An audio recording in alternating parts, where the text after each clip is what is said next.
खुदावंद आपके साथ हो, आपके साथ भी हो। हमारे लिए आज की इंजील मुकद्दस का मुताबिक मुकद्दस मत्ती।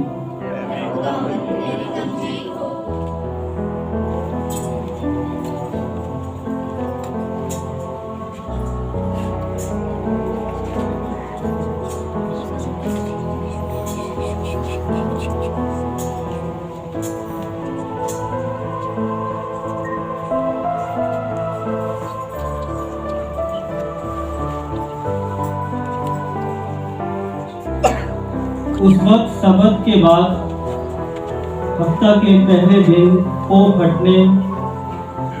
फटते मरियम मजदरी और दूसरी मरियम कब्र को देखते आई, और देखो एक बड़ा जल्जला आया, क्योंकि खुदावन का एक फरिश्ता आसमान से उतरा और पास आकर पत्थर को लुढ़का दिया और उस पर बैठ गया।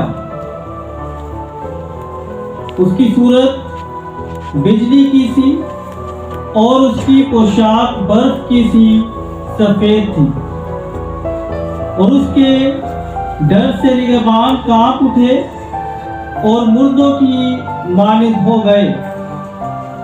फरिश्ते ने औरतों से खिताब करके कहा, तुम ना डरो, क्योंकि मैं जानता हूं कि तुम यीशु को ढूंढती हो, जो मसलूब किया गया था।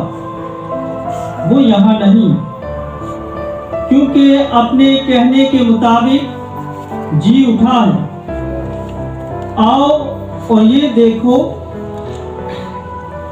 ये जगह देखो जहां वो पड़ा था, और जल्द जाकर उसके शागिर्दों से कहो कि वो मुर्दों में से जी उठा है, और देखो वो तुमसे पहले जलील को जाता है,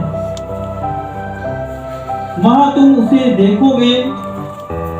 देखो मैंने तुमसे कह दिया है।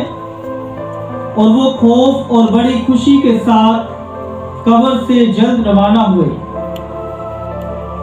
और उसके शागिर्दों को खबर देने दौड़ गईं। और देखो यीशु उन्हें मिला और कहा, सलाम। उन्होंने पास आकर उसके कदम पकड़े और उसे सजदा किया। तब यीशु ने उनसे कहा, डरो नहीं, जाओ मेरे भाइयों को खबर दो कि जलील को जाएं, वहां मुझे देखेंगे।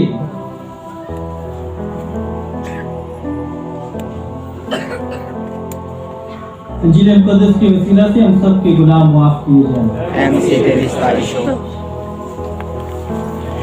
बहनों, बुजुर्गों, अजीज साथियों, आज हमारे लिए बड़ी खुशी का दिन है, बड़ी शादमानी का दिन है कि हम सब यहाँ पर ईस्टर की खुशियाँ मनाने के लिए इकट्ठे हैं।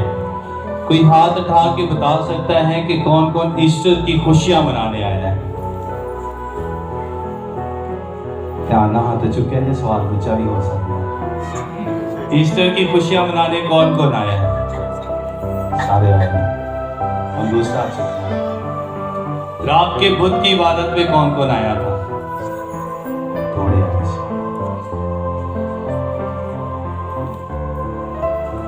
जुमेरात की इबादत से कौन कौन आया? विच दा बहुत चल रहे। जुमे की इबादत से कौन कौन आया सी? उधर यीशु ने सूली चढ़ाई, ता करके सारे आ गए थे। और आज यीशु मसीह जी उठा है और हम सब यहाँ पर इकट्ठे हैं। हम सब मिलकर यीशु का नारा लगाएंगे और उसी के साथ हम भी जी उठे कलीसिया के साथ मिलेंगे। बोलो खुदा यीशु मसीह के नाम की जय। बोलो खुदा यीशु मसीह के नाम की जय। हालेलुया, हालेलुया हमारा नारा है और यही हमारा ईमान है। आज हम सफर की बात करते हैं। जब हम कलीसियाई दस्तूर के मुताबिक रात की बुत की इबादत में शरीक हुए, तो हमने अपने माथों पर राख लगाई और हमने इस बात का इकरार किया कि इंसान तो खाक है और खाक में लौट जाएगा। कौन खाक में लौटेगा? इंसान, खुदा नहीं। ऐ इंसान तू खाक है और खाक में लौट जाएगा, इसलिए तू अपने माजी को याद कर और अपने मुस्तकबिल को बेहतर बना। अपने मुस्तकबिल के सफर का आगाज कर ताकि तेरी निजात आसान हो सके। हमारे निजात दहिंदा ने दुनिया के आगाज से हमें दावत दी और आज कलीसिया तकवीन की किताब से आगाज करती और नए अहदनामे तक आती है। उस पूरे मंजर को बयान करती है जो तारीकी से रोशनी की तरफ आते हैं। हम सब गिरजाघर में जब दाखिल हुए, हमारे पास जो मोमबत्तियां थी वो भी बुझा दी गई। हम तारीकी में थे और जैसे ही नए अहदनामे में दाखिल होते हैं तब हम नूर में जाते हैं और नूर हमें हमेशा की जिंदगी की दावत देता है। मैंने इसीलिए सवाल किया कि रात की बुत की इबादत में जो लोग शरीक थे वो इस बात को बखूबी तौर पे जान सकते हैं कि उन्होंने अपने आप को तैयार किया ताकि आज की ईद मना सके। उन्होंने अपने आप को तैयार किया ताकि 40 रोजों के दौरान रोजा और रियाजत कर सके, दुआ में बढ़ सके और दुआ के तवस्सुल से निजात दहिंदा के दुखों में शरीक हो सके।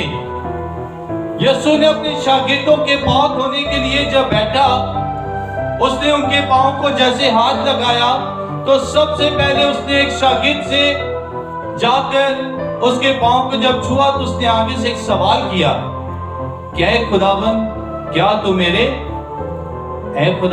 तू मेरे पांव धोता है? किससे सवाल हुआ? पतरस से।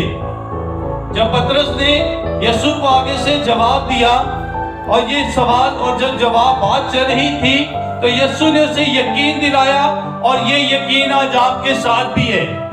उसने सवाल किया, क्या खुदावंद तू मेरे पांव धोता है? और यीशु ने कहा, आज जो मैं करता हूं शायद तुझे अभी समझ नहीं आएगा, लेकिन बाद में तू समझेगा और जानेगा कि मैंने क्या किया है।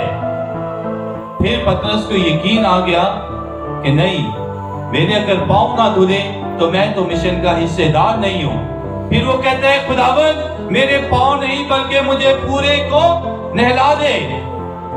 तो यीशु ने उसे क्या कहा कि जो नहा चुका उसे धोने की हाजत नहीं है। तुम सब के सब पाक हो लेकिन सब नहीं। तुम सब पाक हो लेकिन सब नहीं। अगर सब पाक होते तो हमारा निजात दहिंदा कुर्बान ना होता।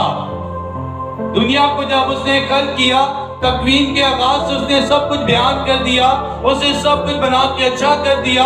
तो गुनाह आया, गुनाह की वजह से इंसान गुनाह में गिरा, लेकिन गुनाह की वजह से वो नापाकी की तरफ गया। लेकिन हमारे निजात दहिंदा ने जब अपनी जान कुर्बान की तब उसने कहा कि जरूर है कि इब्ने इंसान दुख उठाए, सलीब पर मरे और तीसरे दिन मुर्दों में से जी उठे। और जी उठना आज हमारा नारा है। इसीलिए आज हमें जी उठी कलीसिया के साथ मौका मिलता है कि हम इस इबादत में शरीक हो सके। आज के जिले मुकद्दस में दो बड़े खूबसूरत मंजर नजर आए हैं। पहला कि यीशु जब मुर्दों में से जी उठा है तो कुछ खवातीन ने फरिश्तों को देखा है और वो जो फरिश्ता आया है वो बिल्कुल सफेद बर्फ की मानिंद है और उसमें से रोशनियां निकलती हैं। लेकिन उसने एक काम कहा, जाकर मेरे भाइयों को ये खबर दो कि इब्ने इंसान जी उठा है। हम में से कितने हैं जो जाकर सोए हुओं को बताएंगे कि यीशु जी उठा है? सुबह में जाके और सवा देना है, अगले दिन फिर और सो जाना। हम बहुत कम ये किरदार अदा कर पाते हैं और ये गवाही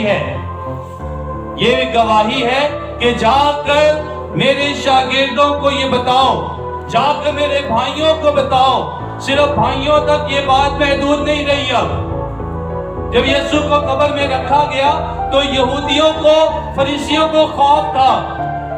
जाकर बादशाह को कहते हैं कि उसकी कब्र पर पहरेदार बिठा दें, ऐसा ना हो कि पहले से भी हम बदतर हो जाएं। जिन्होंने सिर्फ चंद मौजज़े देखे हैं तो उसके पीछे चल पड़े हैं। वो मुर्दों में से जी उठा तो क्या हो जाएगा? फिर तो हमारी कोई भी वक़्त नहीं रहेगी। आज उस वक़्त को देखने के लिए भी नारा लग गया है। खाली कब्र हमारे सामने है और यही हमारा ईमान है। मुकद्दस पौलुस रसूल कहता है कि अगर खुदावंद यीशु मसीह मुर्दों में से जी ना उठता तो हमारी मुनादी बेफायदा थी, लेकिन अब हमारी मुनादी फायदा करती है क्योंकि वो मुर्दों में से जी उठा है। यही इसी ईमान में हम भी जिंदगी बसर करते हैं। और चंद खवातीन ने जाकर शागिर्दों को बताया है, भाइयों को बताया है, और उन खवातीन में कुछ ऐसी औरतें भी हैं जो उसके साथ शाना बशाना चलती रही, उसके साथ उसके मिशन में चलती रही और आज उसी की वो गवाही देते हैं। क्या आज मैंने अपनी जिंदगी से खुदा की गवाही दी है? क्या खुदा ने आज मुझे मौका दिया है कि मैं भी खुदा की गवाही दे सकूं? मेरी जिंदगी में रोज मौजज़े होते हैं। मेरी जिंदगी में खुदा हर रोज मौजज़ा करता है, नई जिंदगी देता है, मुश्किलात से निकालता है। लेकिन कैसा वक्त आया कि मैंने भी उसके नाम की गवाही दी होगी। शायद मैं गवाही ना दे पाऊं, लेकिन ये सवाल जरूर कर देता हूं हर साल। ये सवाल साढ़े कितने रोजे होंदे ने, असी रोजा कैंज रखने आ, पानी पीने आ कि नहीं पींदे, तवे दी खानी आ नहीं खांदे। अच्छा शरीर ते जड़ा मरिया सी उहदी शक्ल बदल गई, नहीं जड़ा मुर्दियां से जी उठा सी होर कोई सी। फिर भी सवाल यही, क्यों सवाल? क्योंकि जा तेरे ईमान ने तुझे अच्छा किया। ईमान से सादिक जिंदा रहता है और ईमान से ही इस मौसम को पहचान जाया जाता है। इसी में ईमान से ही इस कब्र का तजर्बा किया जाता है। आज भी पूरी दुनिया में सबसे ज्यादा जो रिसर्च की जाती है यीशु मसीह की कब्र और उसके कपड़ों पर की जाती है। यहाँ तक कि अगर तारीख इस बात की गवाह है तो इस बात को भी दोबारा दोहराया जाता है कि जो मंसूबा निजात खुदा की तरफ से था वो आज भी दुनिया में जारी और सारी है। आज भी हम बार बार अपने इन सवालों में घूम जाते हैं। क्यों घूम जाते हैं? क्योंकि ईमान साकिन नहीं है, ईमान एक नहीं है, ईमान मजबूत नहीं है और उस ईमान में कभी कभार हम डगमगा जाते हैं। फिर हर साल यही बात आती है कि निजात दहिंदा जो मुर्दों में से जी उठा था, क्या पूरे 3 दिन बाद उठा सी या 2 दिन बाद? फिर सवाल आ जाता है 3 दिन बाद या 2 दिन बाद, सुबह के टाइम या शाम के टाइम, अद्धी रात सी या सुबह की रात। ये हमें अभी तक कंफ्यूज। हमारे कुछ भाई सुबह 4 बजे की भी इबादत करते हैं, यीशु 4 बजे जी उठा सी। अब मसला जी उठना नहीं है, अब मसला हमारी जिंदगी में ईमान रखना है। और ईमान से ही हमें पता चलता है कि खुदा हमारी खातिर दुख उठाता है। ये बात जरूरी है। उसने हमारी खातिर दुख उठाए ताकि हम निजात पाए। उसने हमारी खातिर सलीब उठाई ताकि हम अपनी सलीबों का वजन कम कर सकें। उसने हमारी खातिर पूरे सफर में मट्टी भी खाई, मुक्के भी खाए और उसको लान दान भी किया गया, उसके ऊपर थूका भी गया ताकि हम निजात पाए। और उसने जब सलीब पर जान कुर्बान की तब भी उसने हमारे लिए ही दुआ की, तब भी उसने हमारे ही गुनाहों की खातिर इस सलीबी सफर में उसने इस बात का इकरार किया कि बाप इनको माफ कर क्योंकि नहीं जानते कि क्या करते हैं। फिर जब वो इंसानों के रवैयों को देख चुका है, इंसानों के किरदार को देख चुका है, तब वो सलीब पर सो गया ताकि हम जिंदगी पा सके। वो सलीब पर मर गया ताकि हम निजात पा सके। वो सलीब पर अपने बाप की मर्जी पूरी कर गया ताकि हम सब की जिंदगी बहाल हो सके। हम आज भी अपनी मर्जी पूरी करते हैं और जहाँ साड़ी मर्जी चर्च जाइए ना जाइए और मेरी मर्जी में देर जो दिल करे वो कर लवा, नहीं ऐसा नहीं है। अगर इंसान की अपनी मर्जी हो तो वो भी अपनी मर्जी पूरी कर सकता था।